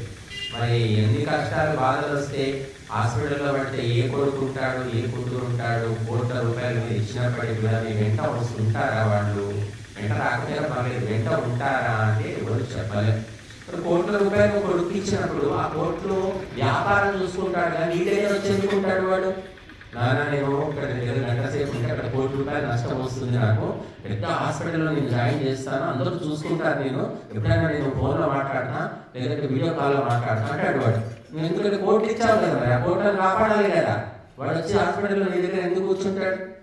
కాబట్టి మనిషి ఏమి చేస్తున్నాడు, ఎందుకు చేస్తున్నాడో తెలియదు. అలా సంపాదించడం, కూడబెట్టడం, ఇవ్వడం ఇలా చేస్తూ ఉంటాడు. కనుక ఎన్నో జన్మలు గడిచిన తర్వాత ఎవరికి మోక్షం వస్తుంది, ఎవరికి భగవంతుడు తెలుస్తాడు అంటే జ్ఞానవాన్ అని చెప్తున్నాడు. జ్ఞానవంతుడు అంటే ఆత్మ, పరమాత్మ, ప్రకృతి, జడము, చేతనము, సజీవము, నిర్జీవము, పుణ్యము, పాపము, వీటికి సంబంధించినటువంటి పరిపూర్ణమైన జ్ఞానము ఎవరు పొందుతారో వాడికే భగవంతుని సన్నిధానంలోకి ప్రవేశం. మిగతా వాళ్ళంటే వెళ్ళిపోవాల్సింది. క్వాలిఫికేషన్ అంటారండి. మీరు ఏ జాబ్ అయినా అప్లై చేసుకోండి. క్వాలిఫికేషన్ అంటే నీకు అర్హత ఉందా, నువ్వు చేయగలుగుతావా, నీకు అనుభవం ఉందా అని అడుగుతారు. ఉంటేనే రాణిస్తారు, లేకపోతే రానివ్వరు. ఊడవడానికైనా సరే వారికి నువ్వు ఇంతకుముందు ఊడ్చావా ఎప్పుడైనా అను, ఊడ్చలేదని ఫస్ట్ టైం అంటే మరి సరే ఊడుస్తావా, లేదండి ఒక్క దుమ్ము ధూళి లేకుండా చక్కగా ఊడ్చిపెడతానండి. సరే చూడు, నాలో చూస్తాను అంటారు. చూసిన తర్వాత వీడు సరిగ్గా ఊడడం లేదు, ఇది కూడా రాదు, వీడు పోయి రావయ్యా అంటారు. కాబట్టి క్వాలిఫికేషన్ అవసరం. అలాగే భగవంతుని పొందాలి అంటే అర్హత ఏమిటి అంటే జ్ఞానవాన్. దైవ సంబంధమైన, ధర్మ సంబంధమైన జ్ఞానం ఉన్నదా? ఎవరు భగవంతుడు చెప్పండి. What is the definition of God? నీ దేవుడు ఎవరు అంటే ఓం పరమాత్మ ముఖ్యనామం అని చెప్పగలగాలి. ఆ అప్పుడు నీకు భగవంతుని గురించి తెలిసినట్టు. భగవంతుని లక్షణం ఏంటి, క్యారెక్టర్స్ ఏంటి అంటే సత్తు, చిత్తు, ఆనందం. అంతే, మూడే లక్షణాలు. సత్తు ఎప్పటికీ ఉంటాడు, నాశనము లేదు, మూడు కాలాలలో ఉంటాడు, ఒకే స్వరూపంగా ఉంటాడు, అది సత్తు. చిత్తు అంటే చైతన్యము, జ్ఞాన స్వరూపుడు, భగవంతునికి అజ్ఞానము లేదు, తిరిగి తప్పవాడు కాదు. మనం తెలుసుకోక తిరిగి తప్పవాడుగా మారుతున్నాం. అది భగవంతుడికి ఎప్పుడు తెలివి అనేది తక్కువ కాదు, ఎప్పుడు పరిపూర్ణమైన జ్ఞానం అని చెప్పారు. అంతా వినారు పురాణాలు. శివుడి వెంట భస్మాసురుడు పడ్డాడు, శివుడు నెత్తి మీద భస్మాసురుడు చేయి పెట్టాలనుకున్నాడు, శివుడు భయపడి పారిపోయాడు. వినారు, భగవంతుడు భయపడతాడు, భగవంతుడు అజ్ఞానంలో ఉంటాడు, ఎవరు ఆలోచించట్లేదు. అందుకే భగవంతుడికి భయం ఉండదు, అజ్ఞానం ఉండదు. అవి మనుషులకి కలుగుతాయి, భగవంతునికి కలగవు. సత్తు, చిత్తు, పరిపూర్ణ జ్ఞానవంతుడు, ఆనంద స్వరూపుడు. మూడవ లక్షణం ఏమిటి, ఆనందం. ఎప్పటికీ ఆనందంగా ఉంటుంది. మరి ఎప్పటికీ ఏడు మొహాలు. కొంతమంది ఏడుకోటు మొహాలు ఉంటారు, కొందరు అప్పుడప్పుడు ఏడుస్తారు, అప్పుడప్పుడు నవ్వుతారు, కొందరు నవ్వు మొహాలు ఉంటారు, ఎప్పుడు నవ్వుతూనే ఉంటారు. వాళ్ళు ఎన్ని కష్టాలు బాధలు వచ్చాయో వస్తున్నాయో కూడా తెలియదు, ఏ నవ్వు మొహం ఎప్పుడు నవ్వుతూనే ఉంటాడు అని అందరూ ఆశ్చర్యపోతుంటారు. అని బాధలు ఉన్నప్పటికీ కూడా వాళ్ళు ఏమి అంటారు, వాళ్ళు అందించుకోరు అన్నమాట, నవ్వుకుంటూ తుళ్ళుకుంటూ తిరుగుతూ ఉంటారు. మరి మూడు రకాల మనుషులు మనం చూస్తాం, ఏడుగొట్టు మొహాలు, నవ్వు మొహాలు, రెండు కలిసిన మొహాలు. కానీ భగవంతుడు మాత్రం ఎప్పుడూ సంతోషంగా ఆనందంగా ఉంటాడు. ఎందుకంటే పరిపూర్ణమైన జ్ఞానం ఉన్నది, పరిపూర్ణమైన త్యాగం ఉన్నది. ఎవరిలో పరిపూర్ణత ఉంటుందో వాళ్ళు దేనికి కూడా అటు ఇటు కారణం చలనం అనేది ఉండదు, నిశ్చలంగా నిలబడిపోతారు. అలాగా భగవంతుడు ఉన్నాడు, భగవంతుడి భక్తులు కూడా ఉంటారు. అలాగే మహర్షి దయానందుడి జీవితంలో మనం చూస్తాం, తిట్టారు, కొట్టారు, హింసించారు, విషాహారం పెట్టారు. ఎందుకంటే నువ్వు వేద ప్రచారం ఎందుకు చేస్తున్నావు, నిజాలు ఎందుకు బయట పెడుతున్నావు అని చెప్పేసి అనేక రకాలుగా దాడి చేశారు. మహర్షి దయానందుడి యొక్క ఉపదేశాలు విని మీలాంటి సంసారాలు అంటారు, ఆహా ఎంత గొప్ప జ్ఞానం చెప్తున్నారు ఈ స్వామివారు, ఇటువంటిది నేను ఎప్పుడు వినలేదు, ఈ పుస్తకాల చదవరాదు, మాకు చాలా గొప్ప విషయాలు చెప్తున్నారు అని అనుకుని ఆయన పట్ల వ్యతిరేకత ఉండి చంపాలి, కొట్టాలి, దాడి చేయాలని కొంతమంది తయారైతే కూడా అప్పుడు 2-3 సార్లు ఆయన మీదకి వచ్చారు కూడా. వస్తే ఇదంతా చూశారు మీలాంటి సంసారాలు, అయ్యో ఈ స్వామిని మనం రక్షించాలి, ఈయన ధర్మం ప్రకారం నడుస్తున్నాడు, సత్యమే చెప్తున్నాడు అని చెప్పి రాత్రి పూట ఆయన ఉన్న టెంటుకు కాపలాగా ఉండేవాళ్ళండి. కాపలాగా అక్కడ పండుకునేవాళ్ళు 4-5. ఎవరైనా రాత్రి కూడా వచ్చి దాడి చేస్తాడేమో. అప్పుడు దయానందుడు చెప్పి నాకు కాపలాయింది ఆయన, నాకు భగవంతుడే కాపలా, కానీ అవసరం లేదు కొండి అని అనేవాళ్ళు. కానీ వాళ్ళు వినేవాళ్ళు కాదు. మీకు తెలియదు స్వామి, వాళ్ళు పగబట్టారు, మీరు ధర్మము, న్యాయము, నీతి చెప్తున్నారు కదా, వాళ్ళకి మిగుడు పడడం లేదు అని అప్పుడే ఆయనకు అలా ఉండేవాళ్ళు. రౌడీలు కూడా అప్పుడు ఉన్నారన్నమాట. ఎవరికైనా ఎప్పుడైనా ఉంటారు, ధర్మము, సత్యము, న్యాయము అని ఎప్పుడైతే నువ్వు ఆలోచించి ఆ పాయింట్ మీద అడుగు పెడతావో ఆటోమేటిక్గా అందరి రంగులు బయటపడతాయి. నువ్వు ధర్మము, అధర్మము, సత్యము, అసత్యము, న్యాయము, అన్యాయం అని మిక్సింగ్ చేసుకొని ఉన్నంత కాలం ఎవరి రంగు బయటపడదు. కేవలము సత్యమే, కేవలము ధర్మమే, కేవలము న్యాయమే అని ఎప్పుడు నిలబడతావో అప్పుడు అందరూ కూడా నిజ రూపాలు బయటపడతారు. నా కూతురు ఇంత, నా కొడుకు ఇట్లాడు కూడా, నా అల్లుడు ఇదా, నా మనవాడు ఇదా అన్నప్పుడు నువ్వు బిత్తరపోతావు. కానీ నువ్వు రెండు మెయింటైన్ చేస్తున్నావు, సత్యము అసత్యం. కాబట్టి ఎవరి రంగు తెలియటం లేదు, తెలిసినప్పుడు దూరు వేసుకుంటున్నావు. కాబట్టి ఎన్నో జన్మలు సాధన చేస్తేనే భగవంతుడు. ఒక్క జన్మలు మోక్షం రాదండి. మోక్షం అంటే ఏమిటి, విడుదల. ఈ జన్మ మరణ పరంపర నుంచి, ఈ దుఃఖాల నుంచి విడుదల. జైల్లోంచి విడుదలైతే ఎలా ఉంటుంది చెప్పండి. ఇది కూడా ఒక జైలే. ఇక్కడ మిమ్మల్ని కూర్చోబెట్టి మీ బుర్ర తింటున్నాం, అది అయిపోయిందని అలా స్వామీజీ గంటసేపు బుర్ర తిన్నాడే, గంటసేపు ఉపన్యాసం అయిపోయింది, ప్రశాంతంగా ఉంది అనుకుంటారు. ఇది కూడా అంటే మీకు బాకీ ఉంది ఇది. అందుకే ఇష్టం ఉన్నా ఇష్టం లేకపోయినా కుర్చీలో పడి కొంతమంది నిద్రపోతున్నారు, లేస్తున్నారు, వింటున్నారు, కాసేపు మళ్ళీ నిద్రపోతున్నారు. సరే ఏదో ఒక రకంగా అయితే కూర్చుంటున్నారు. కాబట్టి అటెండెన్స్ మార్కులు అయితే తప్పకుండా వస్తాయి. అంటే సరే స్వామీజీ ప్రసిద్ధి ఎందుకు చెప్పుకొని చెప్పకుండా తొందరగా ముగిస్తే బాగుంటుంది అనిపించినప్పటికీ కూడా కూర్చుంటున్నారు, గంట సేపు గంట బాబు వింటున్నారు. అంటే మనకు ఇష్టాలు ఎలా ఉన్నప్పటికీ కూడా తప్పనిసరిగా వింటున్నామంటే ఇది బాకీ అన్నమాట. బాకీ ఉంది కాబట్టి తప్పదు. అలాగా మనము ఏ రకంగా మనసులో భావించినప్పటికీ కూడా ఇక్కడ ఉండడం అనేది అది కూడా అనేక పుణ్య ఫలం అని చెప్పుకోవచ్చు. కాబట్టి అటువంటి వాళ్ళు సుదుర్లభ అన్నారు. లక్ష మనకు ఓటింగ్లో చూస్తాము, ఎలక్షన్స్లో 1000 రూపాయలు 2000 ఇస్తే ఓటేస్తున్నారు. ఏ పార్టీ కంటే ఆ పార్టీకి. లేదంటే ఇంకా తెలివి మీద వాళ్ళు ఏం చేస్తున్నారంటే ఈ పార్టీ దగ్గర 2000 తీసుకుంటారు, ఆ పార్టీ దగ్గర 2000 తీసుకుంటారు, వాళ్ళు ఎవరికి వేయాలో వాళ్ళకే ఇస్తారు. అలాంటి వాళ్ళు కూడా ఉన్నారు. అలాగా మరి ఇక్కడ మేము వేలకు ఇవ్వట్లేదు, 100 కూడా ఇవ్వట్లేదు, అయినా స్వచ్ఛందంగా వచ్చి ఇక్కడ కూర్చొని వింటున్నారు. అంటే ఇదంతా కూడా దైవ బలం అన్నమాట. దేవుని గురించి చెప్తున్నాము, ధర్మం గురించి చెప్తున్నారు కాబట్టి వింటున్నారు. మా గురించి, మా కుటుంబం గురించి, నేను పెరిగిన దాని గురించి, నా అనుభవాలు ఏవో అన్ని చెప్పుకుంటూ పోయామనుకోండి. స్వామీజీకి ఎప్పుడు చూసినా నా కుటుంబము, నా పెంపకము, నా చదువులు, మా మిత్రులు అంతా ఆయన జీవితం గురించి నువ్వు చెప్తాడే. స్వామితో శాస్త్రం చెప్పాడు, ధర్మం చెప్పాడు, ఊరికి ఆయన గురించే చెప్తాడేంటి. ఆయన ఒక 2 సార్లు 3 సార్లు అవగానే స్టార్ట్ అయిపోతుంది అనమాట. ఏ స్వామీజీ ఎప్పుడు ఆయన గురించి చెప్పుకుంటాడు, ఆయన డబ్బా కొట్టుకుంటాడు, ఆయనకు ఊరంతా ప్రచారం అయిపోతుంది. ఈ మంచి మాటలు ఎంత చెప్పినా కూడా ఊరంతా ప్రచారం కావు. కానీ స్వామీజీ వ్యక్తిగత విషయాలు చెప్పుకోవడం మొదలు పెడితే మాత్రం అలా అంటే చెడు అనేది తొందరగా ప్రచారం అయింది. మంచిని చెప్పాలంటే అర్హత కావాలి, యోగ్యత కావాలి, మంచి వాకు కావాలి, గుర్తుండాలి, మెదడుకి ఎక్కితే కదా మనం చెప్పేది. కానీ చెడ్డ మాత్రం తగిమని పట్టుకుంటే గోడ కొట్టిన పిడకలాగా బాగా గుర్తుంటాయి. కాబట్టి మనము ఎప్పుడూ కూడా ధర్మం గురించి, దైవం గురించి చెప్పితే ఎవరికి చెప్పిన వాళ్లకు అలుపు రాదు, విన్న వాళ్లకు రాదు, గుర్తుండొచ్చు, గుర్తుండకపోవచ్చు, కానీ విసుగు మాత్రం రాదు మనిషికి. కాబట్టి మనము అనేక జన్మలు గడిచిన తర్వాత జ్ఞానవంతుడు నన్ను పొందుతాడు అని ఈ శ్లోకం చెప్తుంది. జ్ఞానవంతుడే, అజ్ఞాని కాదు. మళ్ళీ మూర్ఖుడు భగవంతుని పొందలేడు.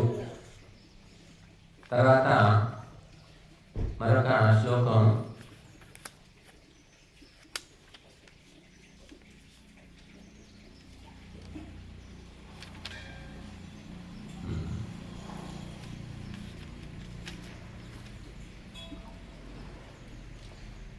భూమిరాభోనో వాయు ఖం మనో బుద్ధిరేవ చ అహంకార ఇదీయం మే భిన్నా ప్రకృతి రష్టధాన. ఇంకా భగవంతుడు ఈ ప్రకృతి అంటే మాయ, దాన్నే మాయ అంటారు. మాయ అంటే ఏదో అనుకునేది. మాయ అంటే ప్రకృతి. ప్రకృతి అంటే కంటికి కనబడుతున్నది ఏదుందో అదంతా మాయ, దాన్నే ప్రకృతి అంటారు. ఇది భూమి అంటే నేల, నీరు, నిప్పు, గాలి, ఆకాశం, మనస్సు, బుద్ధి, అహంకారం అని 8 రకాలుగా భగవంతుని యొక్క మాయ అనేది ఆవరించి ఉంది. కనుక మాయం చేస్తున్నాడు, మాయమైపోయాడు, మాయ చేశాడు అనే వాక్యాలు మనం వాడుతూ ఉన్నాం. మాయ ఏమిటి అంటే ప్రకృతి. అందుకే ఉపనిషత్తు ఏం చెప్తుంది? మాయాంతు ప్రకృతిం విద్యాత్ మాయినంతు మహేశ్వరం తస్యావయవ భూతైస్తు వ్యాప్తం సర్వమిదం జగత్. మాయావి అంటే పరమాత్మ అంట, మాయ అంటే ప్రకృతి. ఈ మాయను తన యొక్క అదుపులో పెట్టుకున్నవాడు కాబట్టి భగవంతుడు మాయావి అని చెప్తుంది. మాయ చేస్తున్నాడు అని, మోసం చేస్తున్నాడు ఈ ప్రకృతి ద్వారా. కానీ ఈ ప్రకృతి మాయ నుంచి ఎప్పుడు బయటపడతాము అంటే మామేవ ఏ ప్రపద్యంతే మాయామేతాం తరంతితే అని కూడా చెప్తున్నాడు. ఎవరైతే నన్ను పొందుతారో, నన్ను ఇష్టపడతారో, నన్ను తెలుసుకుంటారో వారిని ఈ మాయ బాధించదు అని చెప్తున్నాడు. ఇంకా ఇంత మాయ చేసి పెట్టాడు భగవంతుడు. మొత్తం నదులు, పర్వతాలు, కొండలు, గుట్టలు, లోయలు, సముద్రాలు, ఎన్ని జీవులు, ఎన్ని రకాల పువ్వులు, ఆకులు, చెట్లు, ధాన్యాలు, మొత్తం మాయ. ఈ మాయకు మనిషి సామాన్యుడైతే మోహం అయిపోతాడు, ప్రకృతిలో కలిసిపోతాడు. కనుక ఈ మాయను దాటాలంటే మామేవ ఏ ప్రపద్యంతే, నన్ను ఎవరైతే చేరుకుంటారో, నన్ను ఆశ్రయిస్తారో, నన్ను శరణం కోరుతారో వారు మాత్రమే మాయను దాటగలుగుతారు. నది దాటాలి, నది చాలా పెద్దగా ఉంది, నది దాటాలంటే ఈది దాటవచ్చు. ఎంత ఈదుతాము? అందరికీ ఈదే శక్తి ఉండదు. అప్పుడు ఏం చేస్తారు? అక్కడ పడవవాడు ఉంటాడు. పడవవాడికి 10 రూపాయలు, 50 రూపాయలు, 20 రూపాయలు ఇస్తే వాడు నా పడవలో కూర్చోబెట్టి నదిని దాటిస్తాడు. అలాగా ఆ నది ఏమిటి అంటే ఈ ప్రకృతి మాయ అనేది నది. ఆ పడవ ఏమిటి? ఆ పడవ వాడేవాడంటే భగవంతుడు. ఆ భగవంతుని మనం పట్టుకున్నామంటే భక్తి అనే రూపాయలు 10 రూపాయలు, 20 రూపాయలు భక్తి మనం సమర్పించుకుంటే ఆ పడవలో కూర్చోబెట్టుకుని పదా అని తీసుకెళ్ళిపోతాడు. హాయిగా ఈత రాకపోయినా హాయిగా వెళ్ళవచ్చు. కాబట్టి మనం భక్తి అనేదాన్ని, అందుకే పత్రం పుష్పం ఫలం తోయం అన్నాడు. భక్తి అంటే కొద్దిగా భక్తి ఉన్నా చాలు. మరి పత్రం, ఒక పత్రాన్ని, ఒక ఆకును సమర్పించే భక్తి ఉన్నా, పుష్పాన్ని సమర్పించే భక్తి ఉన్నా, ఫలాన్ని సమర్పించే భక్తి ఉన్నా, చివరికి ఏమి లేదు దోసుడు నీళ్లు నాకు సమర్పించినా సరే అంటున్నాడు. అప్పుడు నేను వాళ్ళని రక్షిస్తాను, మాయలో పడకుండా రక్షిస్తాను అని చెప్తూ ఉన్నాడు భగవంతుడు. ఇంతకంటే గ్యారంటీ ఎవరిస్తారు? ఇంతకంటే డిస్కౌంట్ ఎవరిస్తారు చెప్పండి? అయినప్పటికీ కూడా మనిషి మాయలో లొంగిపోతూ ఉన్నాడు. దైవీ హేష గుణమయి మమ మాయా దురత్యయ. ఈ మాయ, ఈ ప్రకృతి ఎలా ఉంది అంటే దైవీ అంటే దివ్యమైనటువంటిది, మామూలుది కాదు. అలాగే గుణమయి, సత్వ రజస్తమో గుణాత్మకమైనటువంటిది ప్రకృతి. సాత్విక గుణం ఇందులోనే ఉంది, రజగుణం ఉంది, తమో గుణం ఉంది ప్రకృతిలో. 3 రకాలుగా అలంకరించుకొని మోహింపజేస్తూ ఉంది ప్రకృతి. బట్ ప్రకృతి మాయ నుంచి బయటపడాలి అంటే ఏమిటి మార్గం? స్వాహ స్వాహ సమర్పించు, మాయ నుంచి నువ్వు బయటపడతావు. అందుకే నౌర్హవ ఏషా స్వర్గ యదగ్నిహోత్రం అని చెప్పారు. స్వర్గానికి తీసుకువెళ్ళే నావ పడవ ఏమిటి అంటే అగ్నిహోత్రం అట. ఈ అగ్నిహోత్రం దగ్గర కూర్చొని స్వాహ అని ఎవరు సమర్పిస్తారో వాళ్ళు ఈ మాయను దాటుకొని స్వర్గానికి వెళ్ళిపోతారట అని మన శాస్త్రాలు చెప్తున్నాయి. చూడండి, చిన్న పని ఏముంది? పత్రం, ఒక ఎండిపోయిన ఆకు తెచ్చి సమర్పించండి. పండు, పువ్వు, ఆ నీళ్లు అంటే మరి నీళ్లు అవసరం లేదు. కొంత నెయ్యి, ఒక చుక్క, ఒక చెంచాడు నెయ్యి అని ఇవ్వండి. కేజీ నెయ్యి ఇవ్వలేకపోవచ్చు, ఒక చెంచాడు నెయ్యి ఇవ్వలేవా? ఒక 10 రూపాయలు దానం ఇవ్వలేవా? 10 రూపాయలు కనీసం 1 రూపాయలు ఇవ్వగలుగుతావు కదా. అందుకని ప్రతి ఒక్కరు కూడా నేను ఇవ్వలేను, నాకు చేత కాదు, నేను చెయ్యలేను, ఇది ఒకటి నేర్చుకున్నారు అందరూ. నీకు ఎంత చేతన అవుతుంది? 1,00,000 రూపాయలు ఇస్తావా? ఇవ్వలేవు. 1000 ఇవ్వలేవు, 100 ఇవ్వలేవు, 10 ఇవ్వలేవు. 1 రూపాయి అయితే ఇస్తావు కదా. 1 రూపాయి ఇవ్వరాదు మరి. 1 రూపాయలు ఇవ్వలేవు అనుకో, సేవ చేయి. ఇక్కడ వచ్చి ఊడ్చు, తూడ్చు, కడుగు, బొట్లు పెట్టు, అలుకు, ఏదైనా పని చేయొచ్చు కదా. ఇంకా when there is a will there is a way. మనసు ఉంటే మార్గం ఉంటుంది. కనుక ఈ యజ్ఞం అనే నౌకతోటే మనం మాయను దాటగలుగుతాము. ఎవరైతే యజ్ఞం చేయకుండా భోగ విలాసాల్లో ఉంటారో వాళ్ళు మాయలో మిగిలిపోతారన్నమాట. వాళ్ళకి జన్మ అనే లక్ష్యం అనేది తెలియదు. పశు పక్షి జంతువులాగా మారిపోతారు. నిన్న మనం చూస్తున్నాం, మరి డబ్బుల కోసం కోట్ల రూపాయలు వస్తాయని చెప్పేసి సొంత అన్న లేదా సొంత తమ్ముడి పేరు మీద LIC పాలసీ తీసి వాళ్ళ పేరు మీద LIC తీసుకుంటాడు. 1,00,000 రూపాయలు, 10 లక్షలు, 50 లక్షలు, కోటి రూపాయలు 4-5 పాలసీలు తీసుకొని ఒక 4 నెలలు కట్టేయడం. 6 నెలల తర్వాత వాడిని ఎలా చంపేయాలని, అంటే యాక్సిడెంట్ అయి చచ్చిపోయాడు అన్నట్టు ప్లాన్లు వేసి యాక్సిడెంట్ చేసి చంపేస్తున్నారు. చచ్చిపోయిన తర్వాత కోటి రూపాయలు ఎవరు నామినీ అని ఉంటాడు. ఎవరు అతను చనిపోతే ఎవరికి డబ్బులు రావాలని, నామినీ వీళ్ళే కాబట్టి వీళ్ళకి డబ్బులు వస్తాయని ప్లాన్లు వేసి చంపుతున్నారు. ఇప్పటికి నేను 4-5 సంఘటనలు చదివాను పేపర్లు. మరి వాడు LIC వాడు కూడా పరిశీలిస్తాడు, కోటి రూపాయలు ఇవ్వాలి వీడికి, నిజంగా చనిపోయాడా, నిజంగా యాక్సిడెంట్ జరిగిందా, అన్ని వాళ్ళు CC కెమెరాలు అన్ని వెరిఫికేషన్ అన్ని చేస్తే ఇదంతా మోసము అని తెలుస్తుంది. పట్టుబడుతున్నారు. తాను ఒకటి తలిస్తే దైవం ఒకటి తెలిసింది అన్నట్టు. సొంత అన్నను, తమ్ముడిని, భర్తను చదివిన భార్యలు కూడా ఉన్నారు LIC డబ్బుల కోసం, కేవలం డబ్బు కోసమే అన్నమాట. ఎందుకు ఇదంతా జరుగుతుందంటే నీ కుటుంబంలో ఒక దీపం పెట్టినా దిక్కు లేదు. దైవాన్ని తెలిసావా?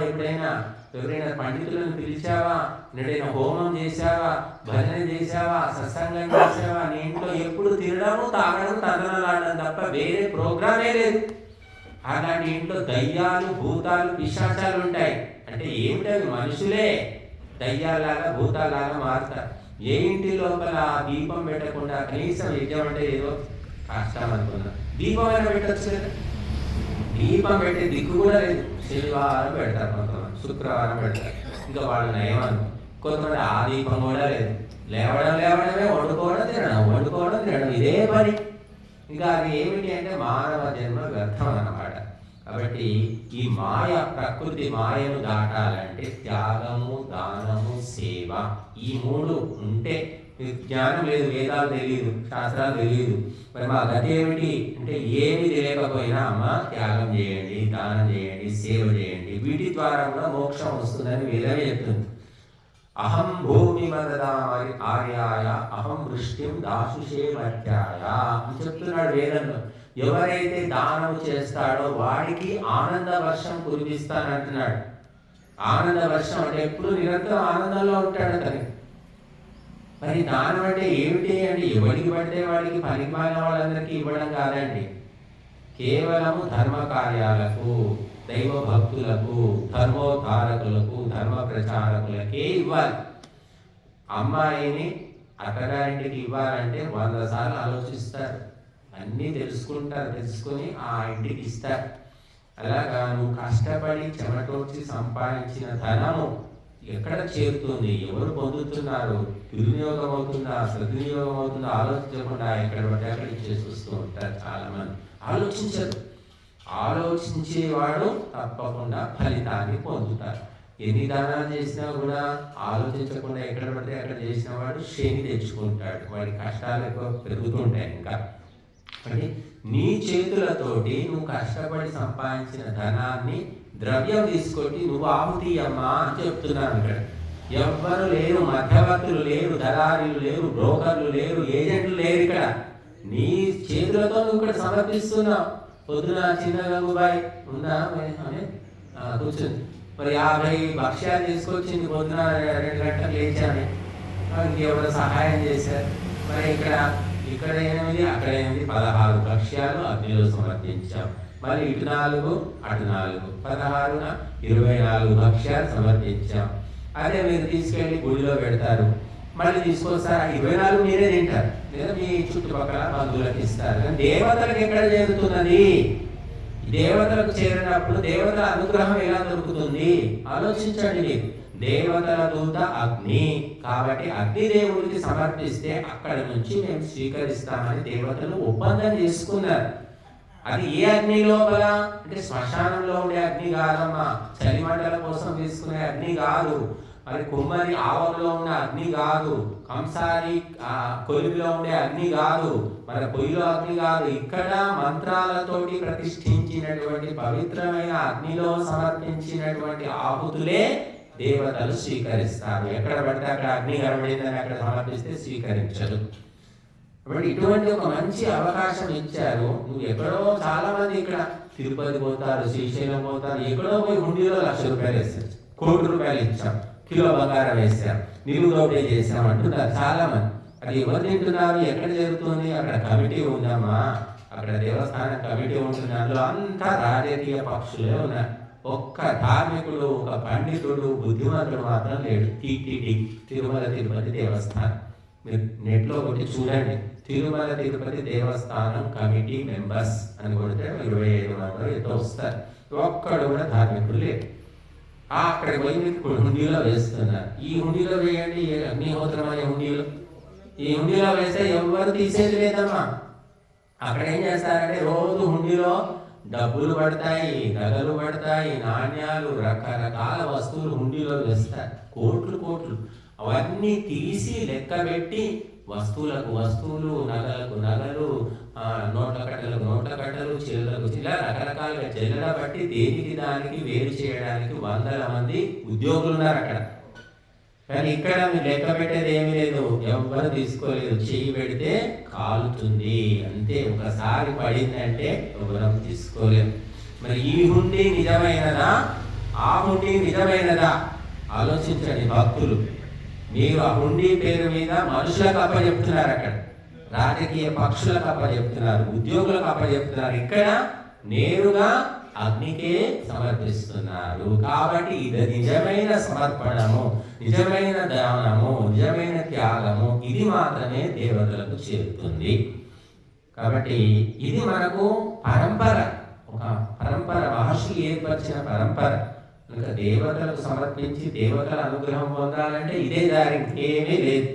కాబట్టి మీరు ఎక్కడైనా పోండి, తిరుపతి పోండి, ఎక్కడైనా తిరగండి, వదలట్లేదు, అన్నీ చూడండి. కానీ సమర్పణ నిజంగా దేవతలకు చేరాలంటే ఇది మాత్రమే మార్గము అని చెప్పారు. లేదా అంత చాకకపోతే దీపం వెలిగించండి, ఆవు నెయ్యి పోయండి, లేదంటే నువ్వుల నూనె పోయండి. ఆ దీపం ద్వారా కూడా దేవతలకు చేరుతుంది. అంతే తప్ప ఎవరో ముక్కు మొహము తెలియనటువంటి వ్యక్తులకు మనం కష్టపడి సంపాదించిన ధనాన్ని అప్పచెప్పడం అనేది మరి స్వయంగా మన వీలుతో మనకన్నే పొడుచుకోవడం అన్నమాట. కాబట్టి ఈ త్రిగుణాత్మకమైన ఈ ప్రకృతి తన యొక్క ఈ గుణాలతోటి నేను మోహ పరవశుని చేస్తుంది, మాయ చేస్తుంది అన్నమాట. ప్రకృతి యొక్క మాయ. ప్రకృతి మన చుట్టూ ఉంది, మనలో ఉంది. మన శరీరమే ప్రకృతి యొక్క రూపం. ఈ శరీరంలోనే, ఈ మనసులోనే సత్వగుణం ఉంది, రజోగుణం ఉంది, తమోగుణం ఉంది. ఎప్పుడు ఏ గుణం వస్తుందో తెలియదు. మనం బాల్యంలో సత్వగుణం అని చెప్తారు. చిన్నప్పుడు ఏంటంటే ముద్దుగా బొద్దుగా ఉంటాడు, మాయ తెలియదు, మోసం తెలియదు. అప్పుడేంటి సత్వగుణం ఉంటుంది. ఇక చిన్నతనం పోయింది, కాస్త గడ్డ మీసాలు వచ్చేసాయి, పెద్ద అయిపోయాడు, 16 ఏళ్ళు 17 ఏళ్ళు లాగానే అన్ని పాడు లక్షణాలు అన్నీ కూడా పురిగిపోతాయి. అది ఏమిటి?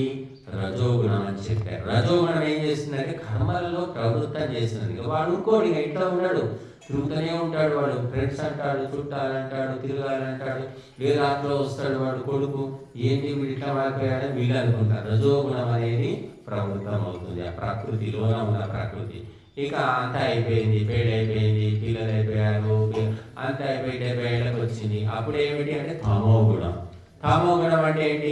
తినడం, ఒంగులో కూర్చోవడం, ఏది చాత కాదు, ఏది చేయలేడు, ఓడి సలహాలు మాత్రం ఇస్తూ ఉంటాడు, వినేవాడు వాడు ఉంటాడు. తమోగుణం అన్నమాట. తమోగుణం ద్వారా అతను ఏ కర్మలు చేయలేడు, చాత కాదు, నడుము నొప్పులు, కాళ్ళ నొప్పులు, కీళ్ళ నొప్పులు, అది తమోగుణం. ఈ 3 గుణాలు ప్రకృతిలో ఉన్నాయి, మన లోపల కూడా ఉన్నాయి. కనుక వాటిని గుర్తించుకొని, తెలుసుకొని, వాటి మాయలో పడకుండా వాటిని అధిగమించడానికి ప్రయత్నం చేయి, దాటడానికి ప్రయత్నం చేయాలంటే ఏం చేయాలి? ఆహారం. అందుకే నేను విన్నాను, యుక్తాహార విహారస్య యుక్తచేష్టస్య కర్మతు యుక్త స్వప్నావబోధస్య యోగో భవతి దుఃఖః. అప్పుడు నీకు దుఃఖాలు అనేవి కలగవయ్యా అని చెప్తున్నాడు. ఆహారం, విహారం, వ్యవహారం, ఆచారం, విచారం, సంచారం అన్నీ కూడా సాత్వికంగా ఉండాలి, దైవికంగా, ధార్మికంగా ఉంటే అప్పుడు అవి నిన్ను బాధించవు. ఈ త్రిగుణాలను నువ్వు దాటగలుగుతావు. ముసలితనం అనేది బాబు మాట్లాడతాడు. ముసలితనం అనేది కష్టం కాదు, బాధ కాదు, మనం అలా తయారు చేసుకున్నాం.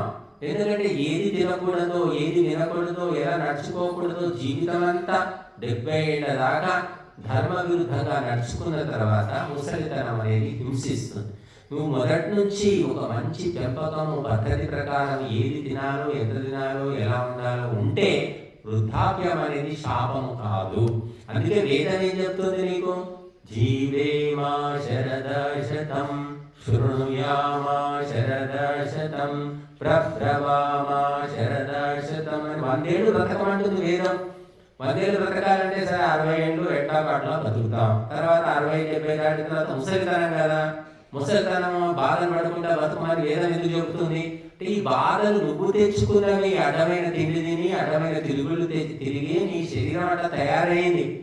సరిగ్గా సక్రమంగా పద్ధతి ప్రకారం ఉంటే వృద్ధాప్యం శాపము కాదు. కాబట్టే వేదం బతుకుమని చెప్తుంది. 100 ఏళ్ళు 100 ఏళ్ళు సాధ కాకుండా బతుకమని వేదం ఎందుకు చెప్తుంది? లేవకుండా మంచంలో పడి. ఇప్పుడు మన ముందు భార్య గారు ఒక పద్ధతి తెలుసుకున్నాడు, పండితులు చెప్తే, వేదాలు చెప్తే విని, ఉపదేశాలు విని తెలుసుకున్న పద్ధతి ప్రకారం నడుస్తున్నాను. 82 ఏళ్ళు అయినా పర్వాలేదు ఉన్నంతలో. మధ్యలో ఏదైనా చిన్న చిన్న ఇబ్బందులు, రోగాలు వచ్చినప్పటికీ కూడా మొదటి నుంచి ఒక పద్ధతిగా ఉన్నారు కాబట్టి అన్ని దాటుకుంటున్నాడు. ఎవరైనా వృద్ధాప్యము శాపము కాదు, పాపము కాదు, లోపము కాదు, కేవలం మనుషుల వ్యవహారం వల్ల ఆ విధంగా మారిపోయి. ఇక వృద్ధాప్యం పక్కన పెట్టండి, 30-40 ఏళ్లకే రోగాలు వచ్చేస్తున్నాయి, రకరకాల కళ్ళకు అద్దాలు వచ్చేస్తున్నాయి, మరి రకరకాల అల్సర్లు, క్యాన్సర్లు పిల్లలకు వచ్చేస్తున్నాయి. 15 ఏళ్ళ పిల్లవాడు కళ్ళద్దాలు పెట్టుకొని తిరుగుతున్నాడు. కడుపులోనే డయాబెటీస్ వస్తుంది, కడుపులో బిడ్డకే డయాబెటీస్ వస్తుంది. ఇటువంటి వాతావరణం ఏర్పడి, కాబట్టి ఇవన్నిటికీ కారణము మనుషుల యొక్క కర్మలే. కాబట్టి ఈ ప్రకృతిని తెలుసుకోను, సత్వం ఏమిటి, రజోగుణం ఏమిటి, తమోగుణం ఏమిటి తెలుసుకుంటే అప్పుడు మాయను దాటుతావు. తెలుసుకోకపోతే ఎలా? కుక్కను పెంచుతున్నావు అంటే కుక్క ఎటువంటిది, కుక్క స్వభావం ఏమిటి, ఎలాగైతే కుక్క దానికి వస్తుందో తెలుసుకుంటేనే కుక్కను పెంచు. లేకపోతే ఏం చేస్తుంది? నిన్నే కలుస్తుంది మొట్టమొదలు. కాబట్టి ప్రకృతిలో ఉన్నాము, ఈ శరీరాన్ని ధరించాము అంటే ఈ శరీరంలో మార్పులు వస్తాయి.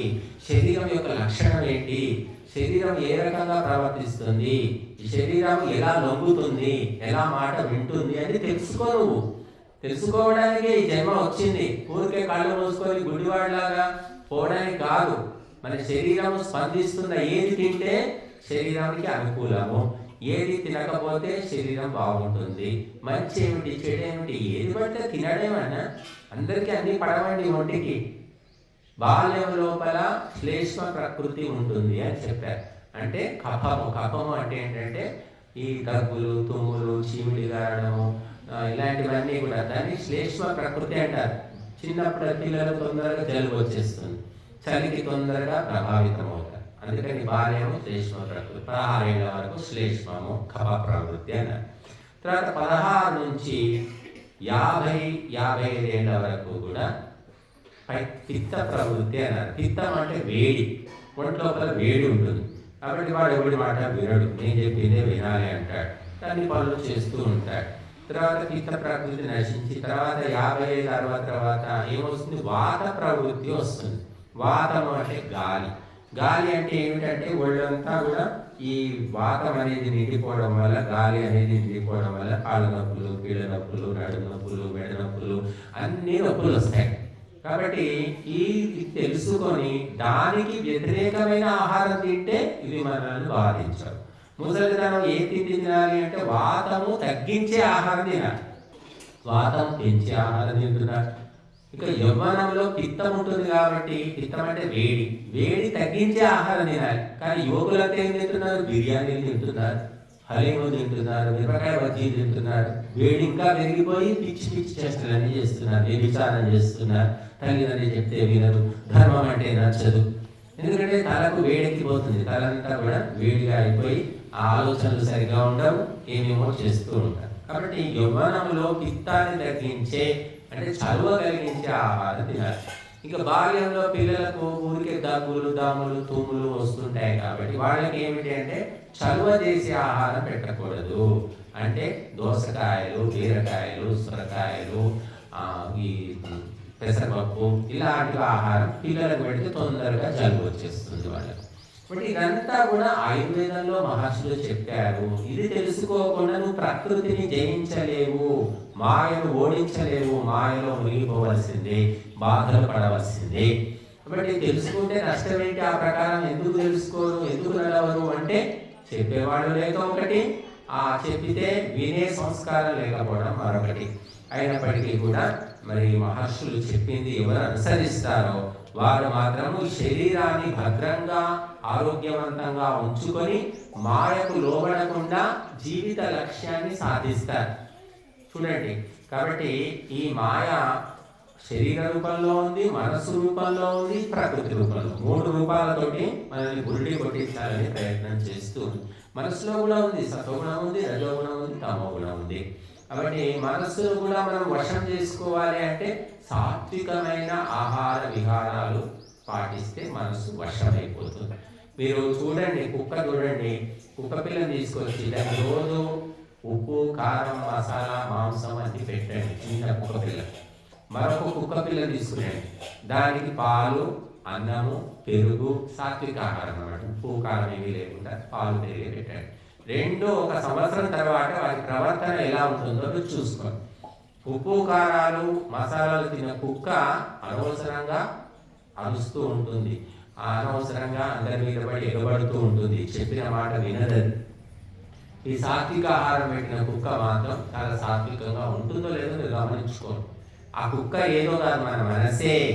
చెత్తంతా అది కొట్టనీడా నింపేసుకొని నా మనసు చెప్పినట్టు వినట్లేదండి, నా మనసులో ఏవో ఆలోచనలు వస్తున్నాయండి, నాకు నిలకడ లేదండి, నాకు చచ్చిపోవాలనిపిస్తుందండి, నాకు చంపాలనిపిస్తుంది అంటే చెత్త ఆహారం తింటే ఇలాంటి చెత్త ఆలోచనలు వస్తాయి. మంచి ఆహారం తిను, ఒక నెల రోజులు తిను. అందుకోసమే అది చూపించడానికి అని దీక్షలు పెట్టారు. అయ్యప్ప దీక్ష, శివ దీక్ష, దుర్గా దీక్ష, అనేక దీక్షలు ఉన్నాయి. 40 రోజులు, 30 రోజులు, 60 రోజులు. ఆ దీక్ష ఉన్నప్పుడు అందరూ బాగానే ఉంటారు, ఎందుకంటే సాత్విక ఆహారం తింటారు కాబట్టి అందరూ బుద్ధిమంతుల్లాగా అనిపిస్తారు.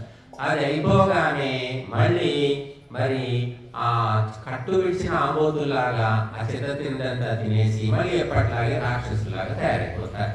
కాబట్టి మనం ఆహారముతోటే జీవన వ్యవహారము, మానసిక స్పందనలు, ఆలోచనలు అన్నీ ఉన్నాయి. కాబట్టి ఆహారమే మూలము అని చెప్పారు. అందుకే చిట్ట చివరికి ఏమన్నారంటే అన్నం పరబ్రహ్మ స్వరూపం అన్నారు.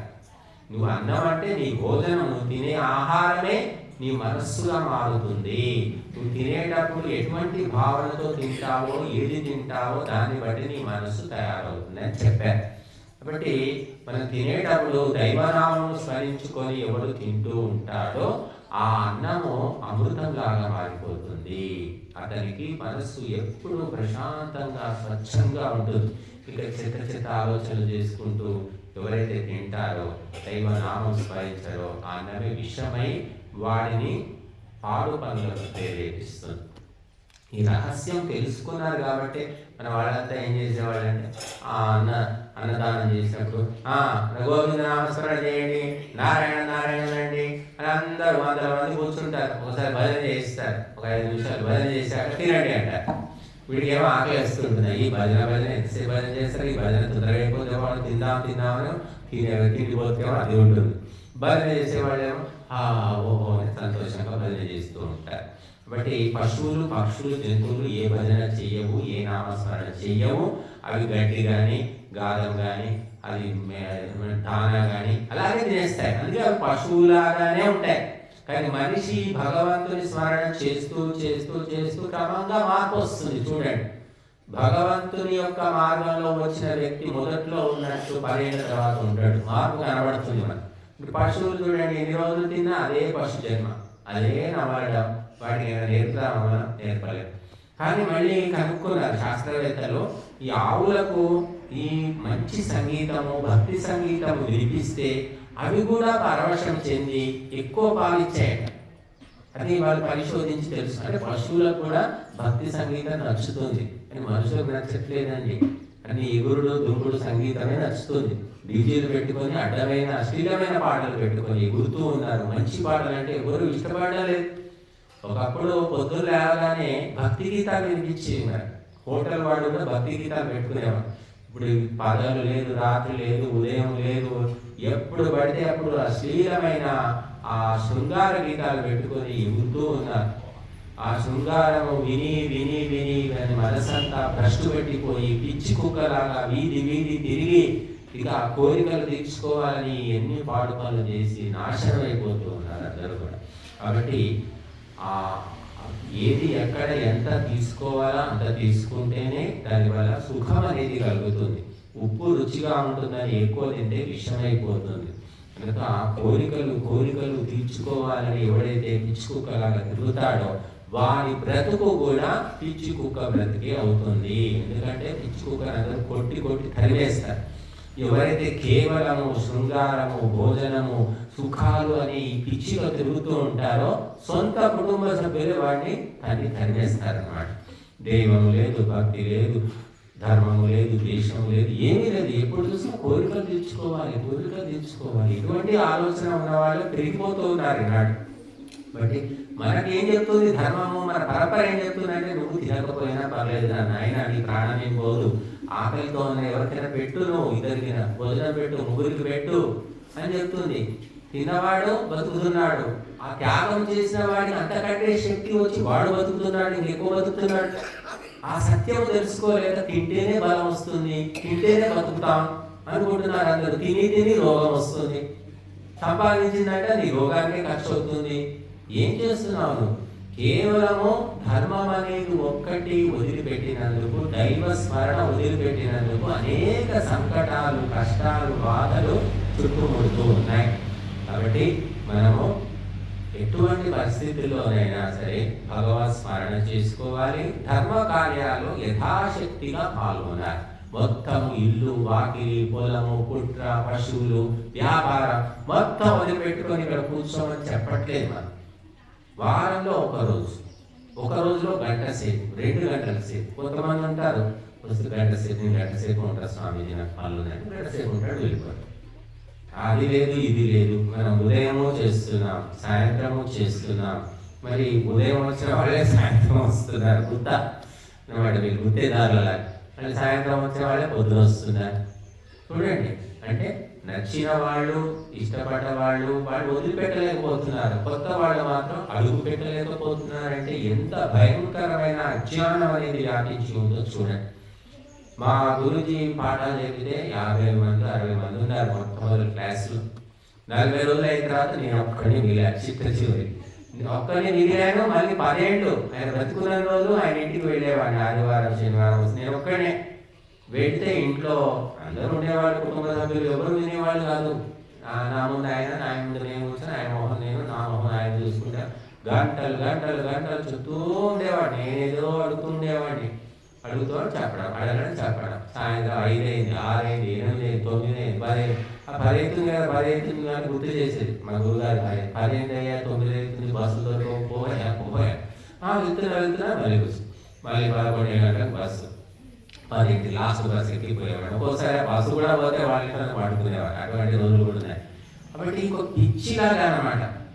దైవము, ధర్మము, దేశం అంటే ఒక పిచ్చి ఉండాలి. నాత పిచ్చి లేకపోయినా కనీసం మొత్తాన్ని పిచ్చినా చాలు కదా. కనుక ఏ పిచ్చి లేదు, ఒకటే పిచ్చి, డబ్బు పిచ్చి, కుటుంబం పిచ్చి, డబ్బు పిచ్చి, కుటుంబం పిచ్చి. ఎంతవరకు ఈ పిచ్చికి అంతం ఉందా? ఎవరైనా ఆలోచిస్తున్నారు? ఎంతవరకు సంపాదిస్తారు అంటే మన శాస్త్రకారులు అందుకే చెప్పారు, నీకు 60 ఏళ్ళు వచ్చాయి, 65 ఏళ్ళు వచ్చాయి, ఇవన్నీ కట్టి పెట్టు. నీ కొడుకు పుట్టాడు, ఇంకా అవసరం లేదు, రిటైర్ అయిపో, ఏ పని చేయకు, ధర్మ కార్యాల్లో ఉండు, దాన్నే వానప్రస్థాశ్రమం అంటారని చెప్పారు. కానీ ఎవరికి తెలుసు, ఎవరు వింటారు? 70 ఏళ్ళు రిటైర్ అయిపోయి కూడా జాబులు చేస్తున్నారు.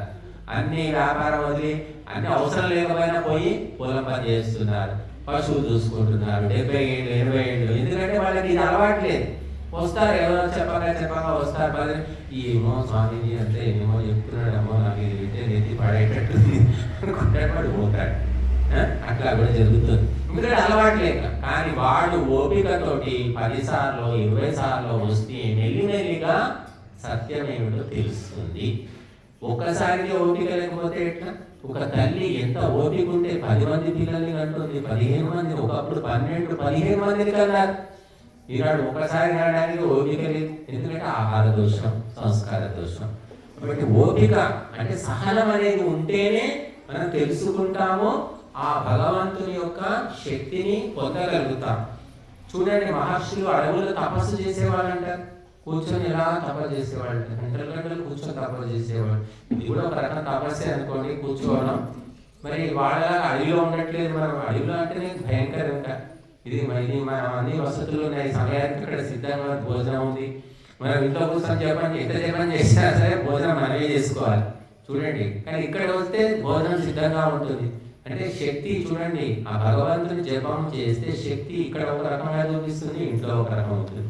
కాబట్టి భగవంతుని స్మరించుకోవడానికి క్షేత్ర మహిమ అంటారు దాన్ని. అందుకే క్షేత్రం, ఒక క్షేత్రంలో వెళ్తే మనకు ఒక్కొక్క రకమైన ప్రభావం కనిపిస్తుంది. కాబట్టి వృద్ధాప్యం వచ్చిన తర్వాత లౌకిక కర్మలు, భౌతిక కర్మలు పక్కన పెట్టేసి కేవలం ధార్మిక కార్యక్రమాల్లో పాల్గొను, అదే నీకు ఉత్తమ జన్మలు కలిగిస్తుంది అని చెప్పారు. కానీ ఇప్పుడు వృద్ధులు, ఇప్పుడు చెప్పాను కదా నిన్న, రిటైర్ వాళ్ళంతా కూడా పెళ్లి చేసుకుంటున్నారు. సీనియర్ సిటిజన్ మ్యారేజ్ బ్యూరో అంటే 60-70 ఏళ్ళు వచ్చినాక భార్య చచ్చిపోతే భర్తకు, భర్త చచ్చిపోతే భార్యకు మళ్ళీ పెళ్లి చేస్తారు. ఎందుకంటే వాళ్ళకు పెన్షన్ వస్తుంది. ఇది పెన్షన్ వచ్చే వాళ్ళ సంగతి. మామూలు వేరే పనులు చేసుకునే వాళ్ళకి ఏముండదు ఆదాయం. వీళ్ళకే టీచర్లు, డాక్టర్లు, ఇంజనీర్లు, వీళ్ళు ఆఫీసులో పనిచేసేవాళ్ళు, వాళ్ళకి నెలకి 50,000 వస్తాయి కాబట్టి మళ్ళీ పెళ్లి చేసుకో. మళ్ళీ నిన్ను ఎవడు చూసుకుంటాడు? కోడలు పట్టించుకోదు, కొడుకు పట్టించుకోడు.